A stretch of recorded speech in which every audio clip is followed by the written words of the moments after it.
Business Spotlight, brought to you by Cross Rhythms and Baba Baboon. I'm Sonya Farrell. This is Business Spotlight in partnership with Cross Rhythms City Radio and Baba Baboon.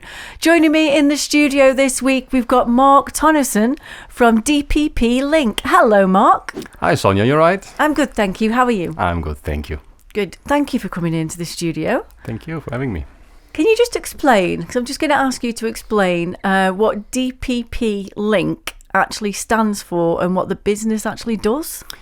It technically stands for Digital Product Passport Link. So we provide a platform where manufacturers can put their products in, so they will be registered in Europe to then create a digital product passport, which they need to have. So they can put that on their products, so they can actually cross the borders in the EU, because without that, very soon they can't access the EU anymore. And then, is this sort of a new thing that has come in, Marc, or is this something that has been around for a while? If you could just explain. The law has been passed in the EU in 2024. Mm-hmm. The delegated acts have not been fully finalized yet. They will be finalized for each specific sector. So for textiles, they're actually working at that at the moment. So that should be finished this month. Then there is batteries, electronics, toys. There's a lot of different sectors which will be affected for now. Mm-hmm. But it looks like they will expand that to much more industries as well. And if businesses like manufacturers then we're talking about specifically here do not have this sort of digital passport, I'm going to call it, if they don't have it and compliance isn't met, what could be the penalty for that? They are horrifying, actually.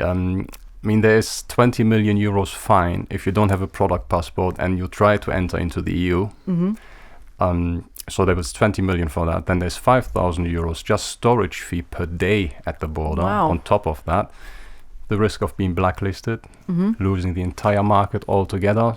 And if you just have 10% of your total turnovers in the EU, that's a massive cutback on turnover.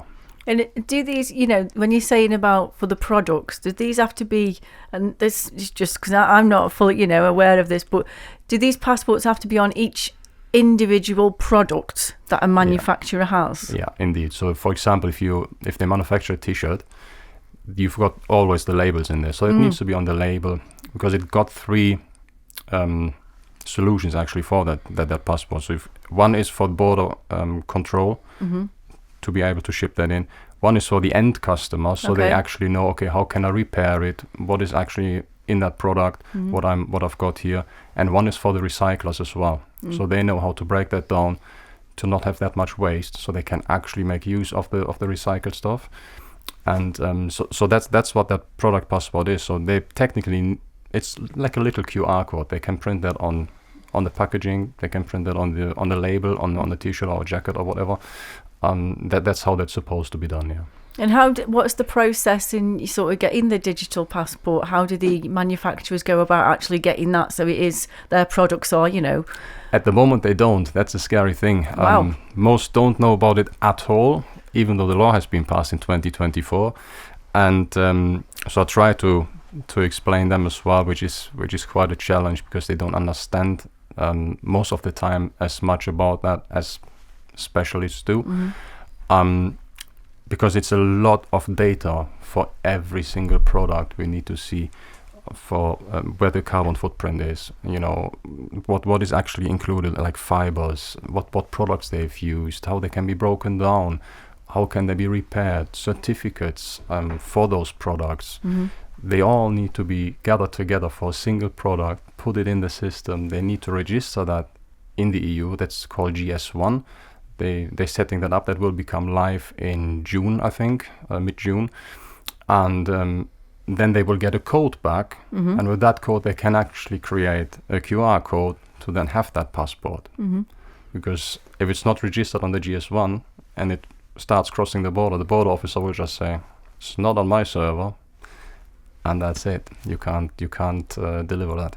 So is it, you said obviously there's a lot of things involved in actually which go in, should I say, I'm going to say ingredients almost, that go in to what makes the digital passport. But is it actually quite a lengthy process then? Does it take time to actually get these in place? It does indeed. That's why the EU said we will give you 18 months from delegated acts to mandatory date, which is now not possible anymore, because for the textile it's supposed to be mandatory in February next year, and they have not finished the delegated acts yet. They're still finalizing that. So as I said, it should be in the next few weeks, but it is a hell of a lengthy process, especially if you, as a manufacturer, for example, for textiles, you get your yarns and stuff, you get them from somewhere else. You need to get them to give you the information, what they've actually done with that. Yeah. So to gather that all, most of them, those manufacturers, they wouldn't even have a system in place where they've stored all of those information. So gathering that all is a very lengthy process. Setting the passport up after that is quite quick. That can be done. I mean, I've built platforms. That's literally been done within seconds. So if a manufacturer listening, and is sort of thinking, well, I haven't got all that information ready, is there anything that they can do to actually now put things in place or to get things moving? The problem is they can, yeah. Surely they can. There's certain softwares and even Excel sheets. If you will strip that really down, you can put it in an Excel sheet. But to gather those information, they just need to make sure as soon as the delegated acts are out that they're actually having a look, okay, which data are actually 100% needed now. I mean, we've got a very good idea. 80% of the data, we know about what they actually need. There might be still some bits they will add, but we don't know yet.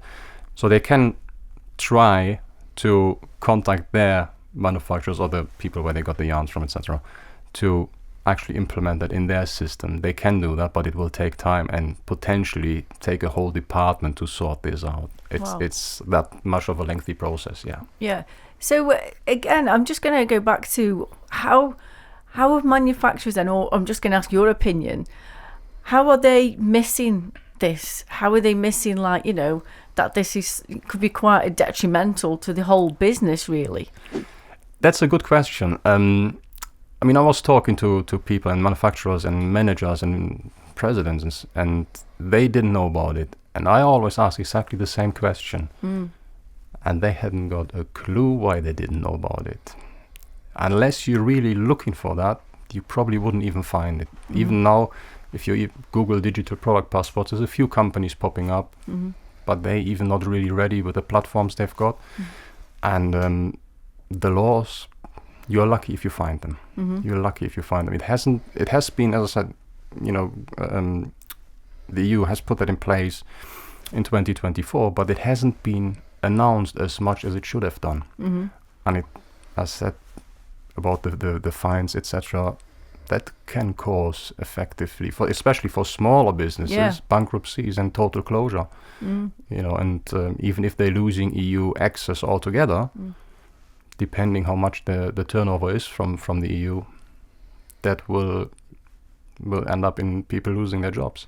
Yeah, I was just going to ask you there, when you say even smaller manufacturers, I was actually going to come on to that and ask, what size manufacturers are we actually talking about here that are actually going over to the EU? Oh, there's a lot. There's a lot, actually. There's some people, some manufacturers, for example, they're just producing small batches and they supplying that to a different manufacturer. They manufacture something else out of that, or they put their name on there. But they, for example, get, the company I used to work for, they got products from different manufacturers, put their name on there and sold it on. So just so they could have the value, the volume of all those products available for the market. So there's a lot of smaller businesses which feeding into that. It's even enough if you say, okay, I've got a Shopify account. Yeah. And I sell stuff in over to Europe. Okay. If you get your t-shirts from, let's say, from Pakistan, get them delivered here, and you just put your name on there or a logo or change anything, you are liable for passport. Oh, wow. Okay. It's as simple as that. Even if you're just a distributor, at the border you will be seen as a manufacturer if your product doesn't have a passport. So the fine will not go to the manufacturer where you got your goods from. It will come to you. So depending on the company size, that can have massive impacts. Yeah.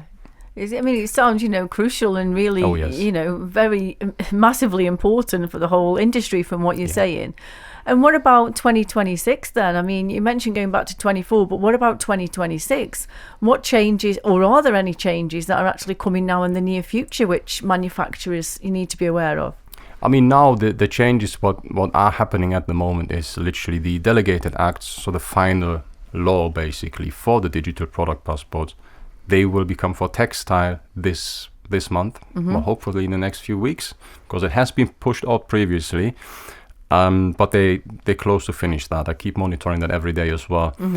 But then there is what's called this GS1, which is basically an office in the EU. They setting up a server where we can register those products, and they will go live in June. So that's the changes will come into place now. But even though they have announced that so many times, and it's still accessible on the EU Commission's website, where all those laws are listed, but nobody knows about that even. So it is frightening. It is frightening. I've got every time when I talk to people about it, it's like, it is scary. It is scary, and always when I see that shock in people's faces, even if they have not a manufacturer or got nothing to do, they don't need a digital product passport, they are shocked, entirely shocked. So why is it then, you mentioned the textiles industry again there. Yeah. Is that the main is it mainly textiles that this is having an effect on, or? No, Definitely not. Textile will be the first to be hit by that. That will become mandatory in February 27. So they are the first. Then we've got industrial batteries, we've got toys, we've got mattresses, furniture, building materials, and that's all a phased-in approach. What the EU does, because they still working on all the other delegated acts. So it's, as I said, textile is for now, for beginning of next year, which is not that much time to get that sorted out. So what would a manufacturer, looking ahead even into the future, even if it's not like imminent now, but what can a manufacturer do themselves to ensure, one, they're compliant, and two, they're aware of what exactly is going on? How can they be, more aware of everything? It's literally having a look at the EU Commission's website first and foremost, because that's where the law is. That you can even see the progress on the delegated acts, if they have been drafted, if they're just waiting for approval. That's all on there, all of it.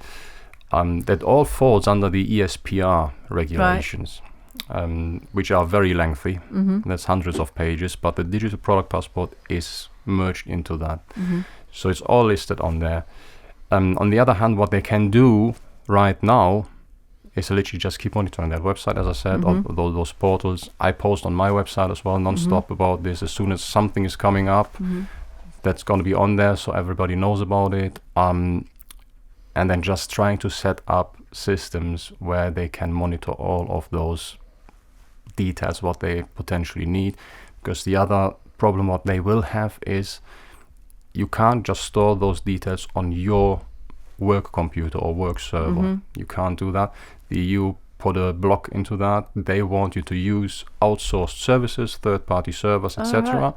Simply because if a business would go bust for whatever reason, they need to be able to access those digital product passports for another 10 years.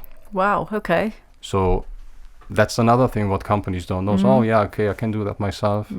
No, you can't. You can do a bit, yes, but most of the other stuff, they need somebody else to do that for them, unfortunately. So that's they've put a lot of blockages in there, even saying that GS1, you need a license for that as well. As every single manufacturer, it's basically like your own ID card that nobody can commit fraud with your product passports or add something to your server and use that. So that's something they need to have, which costs a couple of £100 a month. Obviously, if a service provider does that, they can cut those costs drastically down, but you still have to have a license on top of that. That's literally what they can do for now. Yeah. And then I'm just going to ask you something else, just one more thing actually, Mark. I'm just going to ask you, from your experience and your experience before even doing DPP Link as well, is seriously though, I mean, it does. It all sounds like, wow, mind blowing, to be honest, about everything and what's going on and what people are aware of and maybe not be aware of. But I'm just going to ask you for yourself, what concerns do you feel, and it might sound like a silly question, but what concerns really do you feel are actually in, say the UK manufacturing industry at the moment? At the moment, I mean, with that law coming that in place, I mean, there's a lot of potteries they're exporting, a lot of them. If they will be hit with those fines, I don't see them surviving. And I see a lot of small businesses shutting down as well. Redundancies going up. It can have an absolute shocking impact on the whole area, on the entire area. Because, I mean, if we face it, we've got a lot of manufacturers around here. Yeah. And they will be hit really, really badly. Marc, thank you so much, honestly, for sharing that insight. Very interesting. And I do thank you for coming on Business Spotlight. You're very welcome. Thank you for having me. Thank you. That's Marc Thönnissen of DPP Link here on Business Spotlight with me, Sonya Farrell.